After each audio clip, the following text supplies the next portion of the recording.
Powered Aire is located in Greenville, Pennsylvania, and specializes in manufacturing stainless steel air curtains. One of the most important maintenance items for an air curtain is cleaning the air filters. This ensures proper functionality and airflow of the unit. Ensure that your unit is powered off at the service or control panel.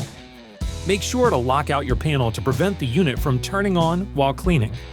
Remove the screws holding the intake screen grill for access to mechanical and electrical components inside the unit.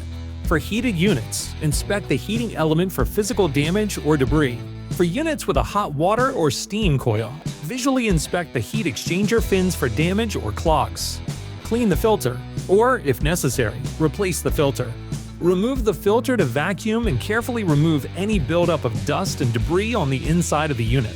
It is recommended to schedule cleaning of the air curtain at least once every 3 months to ensure consistent performance and to extend the life of the unit. Insert the filter and reattach the intake screen grill. Restore power and ensure air is blowing at the desired angle. For electrically heated units, ensure that the unit blows air with the heaters turned on. Powered Aire technical support is available during normal business hours at 724-588-3305. To purchase new air filters or any replacement parts, please send the serial number and model number to parts@poweredaire.com.